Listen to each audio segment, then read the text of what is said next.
qui m'a donné envie de faire cette vidéo, c'est ça.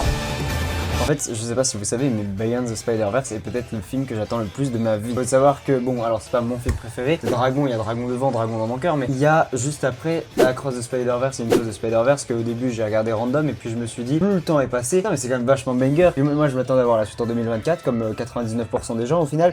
Et au final, la hype a eu raison de moi. Maintenant, je n'attends que ça. Je regarde la bande-annonce en boucle. Je l'ai vu avec les donuts chars. Je l'ai vu en 8K. La bande-annonce a leaké en 8K, frère. En vrai, c'est pas possible. Je sais pas quel a été le move de Sony pour aussi peu sécuriser leur serveur, mais au moins, on peut en dire un truc, c'est que cette bande-annonce, elle fait pas autant mal que prévu. Enfin, je veux dire, tout le monde a dit évidemment que c'était dégueulasse. Et on est à 1 an de la sortie du film. Donc, évidemment que c'est dégueulasse, que c'est pas fini. Et d'ailleurs, je dirais même que si tout le film actuellement il ressemble à ça, parce que j'y crois très peu, mais si tout le film ressemble à ça actuellement et qu'il leur reste encore 1 an pour affiner les détails, c'est banger, hein. En fait, un trailer qui leak a toujours des bons avantages au final. Là, on est à 1 an de la sortie, tout le monde a pu avoir un avis dessus. Déjà, l'avis est très positif et du coup, le peu de négatif, ils ont 1 an pour le corriger. Et puis, ça permet aussi de relancer une hype 1 an avant le film, surtout avec Brand New Day, le dernier Spider-Man qui a fait des chiffres hallucinants au box-office. Ça donne un coup de com' au film qui est juste exceptionnel.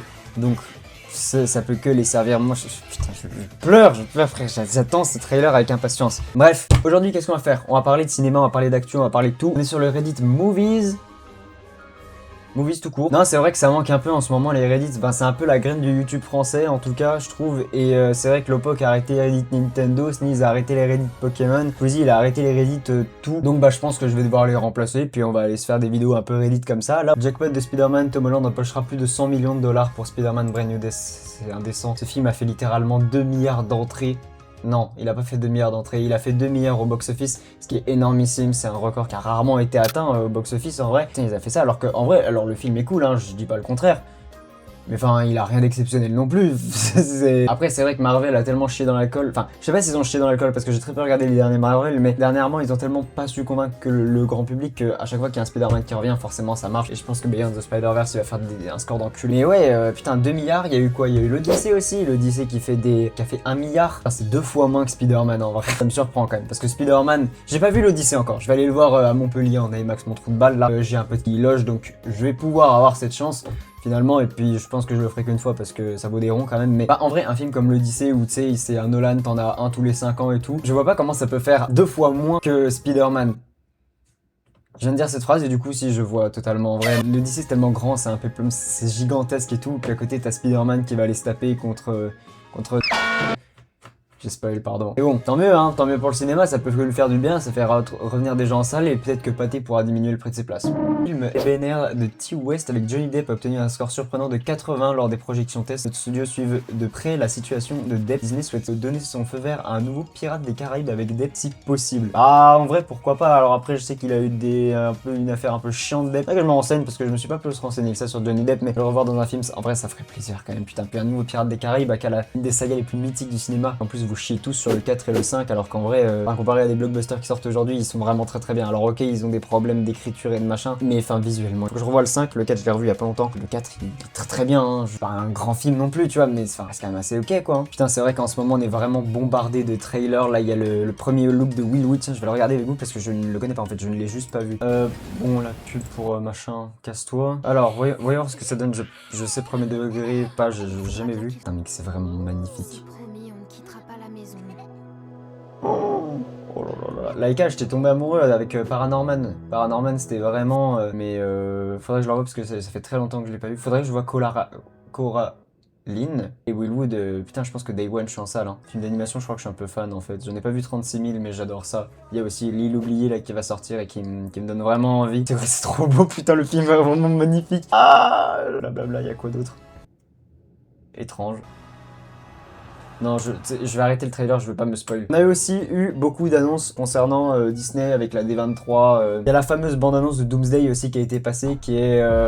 ça annonce un film assez particulier. Alors, il y a des plans que je trouve vachement beaux, comme celui-ci, qui est vraiment sympa. Par contre, vraiment, ce plan, le Thor, frère, il est atroce. Pourquoi vous avez fait ça? Bon, après, il y a tout le monde qui est en mode il peut arrêter la hache avec 2 mains, machin. Le pouvoir du scénario, les gars, calmez-vous. Et aussi, ils ont pas traduit Doom en Fatalis, ils l'ont traduit par Doom en français, mais je crois que vous êtes un peu con. Enfin, alors peut-être qu'il y a des raisons scénaristiques, mais je pense que le gros problème, c'est que regardez ma bouche, regardez mes lèvres.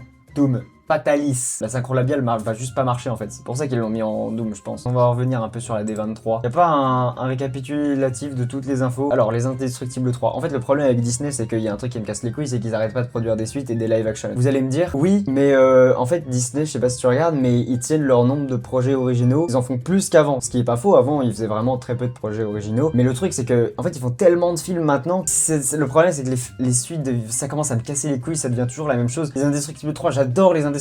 Hein. Vraiment, je suis fan. J'adore le 1, j'adore le 2. Et en vrai, c'est quand même une suite, quoi. Les Indestructibles 3, déjà, quitte à faire une suite, faites une suite à un truc qu'on a pas, qui a pas de suite, genre Coco. Coco 2, ils ont fait, putain. C'est pas possible, hein. C'est pas possible d'avoir fait ça. Hein. Vraiment, je sais pas comment ils ont designé ça, je pense que c'était fait par Ria en vrai. Coco 2, ils ont fait un nouveau truc qui s'appelle Ghost Market, qui a l'air vachement bien. Moi, je suis très hypé pour le coup. Voilà, ça c'est du projet original que j'encourage, que j'ai vraiment envie de voir. Ça a l'air vraiment très bien, Ghost Market. Ils ont fait Gâteau aussi, Gâteau. On dirait vraiment le chat de Volt. Ouais, si c'est le même. Hein. Percy Jackson, putain, qui se souvient de Percy Jackson? Alors, je me souviens quand j'étais enfant, j'avais vraiment kiffé le premier. C'est Blu-ray, le movie, personne va aller le voir. Ils ont annoncé ça, ça a l'air bien en vrai. Les Vision Quest, évidemment, la nouvelle série Marvel. Enfin, les séries Marvel, c'est terrible, hein, mais. Et les trois quarts, c'est pas très bien. Doomsday, on en a parlé juste avant, évidemment. Ils ont fait le casting des 4 fantastiques. Des X-Men. On a Indy Navarrete qui, ça y est, elle prend son envol dans le cinéma. Tant mieux pour elle, hein, franchement. Je pense juste à tous les autres acteurs de Obsession qui vont rien faire. Ah oui, aussi, je vous ai pas dit, récemment, il y a eu la conclusion d'une série. Alors récemment, en vrai, ça commence à dater de 2-3 semaines, tu vois, mais la fin de Rick et Morty saison 9. Et putain, qu'est-ce que c'est bien, frère. Alors Rick et Morty, c'est ma série de cœur, voilà. Mais voir que la saison 9, elle relançait un peu la série, c'était vraiment exceptionnel, frère. Ça me fait trop plaisir, ça me fait trop plaisir. Ils ont réussi à se renouveler. L'épisode 1, ça faisait longtemps que j'avais pas vu une telle animation, genre dans le game de l'animation. Non, c'est vraiment une très belle saison et j'ai très hâte de la saison 10 du film, là. Je pense qu'on arrive sur la fin, mais je pense que ça va... Ils vont cartonner. Ouais, l'Odyssée des Trônes, Deadpool et Wolverine qui avait étonnamment très bien marché. Après, il y avait une campagne de marketing qui était d'enculé et le film était pas à la hauteur de la campagne marketing. Trainspotting, longtemps que je vais le Trainspotting, c'est le moment où il décuve. Film de con, hein. Non, c'était trop bien Trainspotting. Ouais, je le revois. Le loup-garou de Blanc fête ses 45 ans, les effets spéciaux primés par Rick Baker restent inégalés. Rick Baker, donc c'est un maquilleur américain. Ok, c'est pas un mec qui fait des effets spéciaux numériques et il a maquillé quoi? Putain, il a fait Thriller. Les Blu-ray, les DVD 4K, Ultra, c'est bien beau, mais rien ne vaut le plaisir de regarder un vieux film d'horreur sur une petite télé avec la VHS la plus pourrie qu'on puisse trouver. J'ai une vieille copie de Evil Dead avec quelques problèmes et celui d'image un peu flou. Elle est parfaite, je te comprends totalement. Film d'horreur de l'époque, il se regarde tellement mieux avec le grain de l'époque, avec le... Ouais, avoir une télé et regarder ça sur une télé, ça fait tellement bien. Parfois, il y a des films d'horreur qui perdent en qualité parce qu'ils ont trop de qualité. Et parce que en mode, ça marchait mieux quand c'était un peu filmé sur la de mer. Je suis d'accord avec lui. Le peuple d'Interstellar était juste un surfeur qui a capturé la meilleure vague. Tout ce discours sur les ce n'est qu'une distraction. Il a connu la chute brutale et a perdu sa carrière à cause d'une vague monstrueuse. Une anomalie gravitationnelle qui l'a emporté il y a des années. Au final, il voulait vraiment partir à sa façon et vaincre théorie de con sur Interstellar qui prouve que vraiment la fin d'Interstellar me casse les couilles. J'aime bien Interstellar, mais sa fin, avoir des théories comme ça, tu vois, ça me tend. Oh là là, il y a un live action Gundam. Mais qu'est-ce que Gundam? Avec Sydney Sweeney donc. Ça promet, je suis Jacob, putain c'est lui qui a mis le réalisateur de Insidious le dernier. Et je suis aussi le réalisateur de Complay. Pour moi c'est la musique de Arcane Complay. Demandez-moi n'importe quoi. Apparemment c'était pas très bien, je suis pas allé le voir parce qu'en fait j'ai vu un Insidious la dernière clé, c'est nul à chier donc allez voir un nouveau truc, ça me fait un peu peur. Mais par contre ce que je sais c'est que prochainement il y a un film là qui s'appelle Englouti qui va sortir. C'est tellement le genre de film de con que j'ai trop envie de voir. Bah, je vous avoue que je crois que je suis un peu vor. Alors, pour ceux qui savent pas ce que c'est, Vor désigne un thème de fiction ou fétichisme présent dans certains sous-genres artistes limites à l'imaginaire, l'histoire, les dessins, la consommation physique réelle étant impossible et inexistante en dehors de la fiction. Donc en gros, bon, on va aller dans l'image, vous allez... Wow, c'est les arbres, hein. Oh, l'historique qui prend cher là. Oh, je sais même pas si je peux tout montrer, mais c'est ce genre de truc qui fait le fait d'être genre dans l'estomac de quelqu'un et tout. Je me souviens que à l'époque, je regardais trop des trucs genre L'Âge de Glace 4 parce qu'il y avait ça, gros. J'aimais trop voir ce genre de. C'est trop bizarre. Je suis pas hardcore, je vais pas me LeBron James sur ce genre d'image. Mais premier degré, ça me faisait un truc. C'est très bizarre. Du coup, j'ai tapé sur Twitter pour savoir s'il y avait des gens aussi qui étaient intrigués par ce film. Et ouais, il y a toute la communauté Vor qui est derrière le film qui dit putain, l'effet de déglutissement de la baleine il est trop bien en fait. Je vous ai sûrement appris un truc, je sais que j'avais tapé une fois sur, ça je vais devoir flouter mais sur Google.